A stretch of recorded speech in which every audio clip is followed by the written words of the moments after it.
નમસ્કાર દર્શક મિત્રો, દિલોક સત્તા શોમાં આપનું સ્વાગત છે। કેનેડામાં સ્થાયી થવા, અભ્યાસ કરવા તેમજ સારી તકો શોધવા માટે ગુજરાત સહિત ભારતના ખૂણે ખૂણેથી લોકો કેનેડા જતા હોય છે। કેટલાય ધમપછાડા કરીને, કેટલાય અલગ પેતરા અજમાવીને લોકો ત્યાં પહોંચવા માંગતા હોય છે। પરંતુ હવે કેનેડાની સરકારે એક એવા બિલનો પ્રસ્તાવ લાવી છે કે જે કેટલાય લોકો માટે ચિંતાનો વિષય બની શકે છે। જી હા, સમાચાર એવા સામે આવે છે કે કેનેડામાં આશ્રય માંગવાના હજારો કિસ્સા સામે આવતા હોય છે।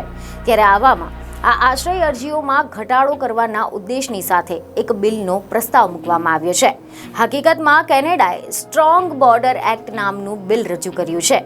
રિપોર્ટ એવા મળી રહ્યા છે કે કેનેડાના ઇમિગ્રેશન મંત્રી લેનાર્ડ ડાયબે આ અંગે જણાવ્યું હતું કે સ્ટ્રોંગ બોર્ડર્સ એક્ટનો ઉદ્દેશ એ સંગઠિત જે અપરાધો છે, ગેરકાયદેસર ડ્રગ્સ અને શસ્ત્રોના પ્રવાહને રોકવાનો છે, તેમજ દેશની ઇમિગ્રેશન સિસ્ટમની અખંડિતતાને મજબૂત બનાવવાનો છે।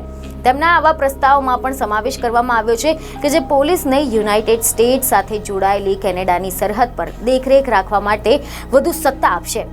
આનાથી કેનેડામાં 1 વર્ષથી વધુ સમય સુધી રહેતા લોકોને આશ્રયની વિનંતી કરતા પણ રોકી શકાય છે।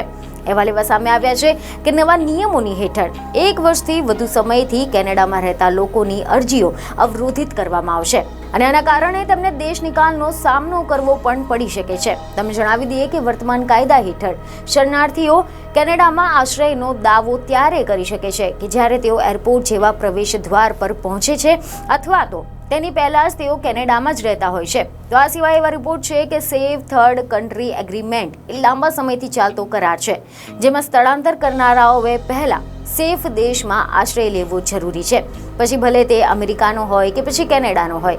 આ કાયદો સરકારની જાહેર આરોગ્ય અને રાષ્ટ્રીય સુરક્ષાના મુદ્દાઓ માટે નવી અરજી પ્રક્રિયાઓને સંપૂર્ણપણે સ્થગિત કરવાની પણ સત્તા આપે છે। બીજને ખબરો સાથે ફરી મળીશું। ધન્યવાદ।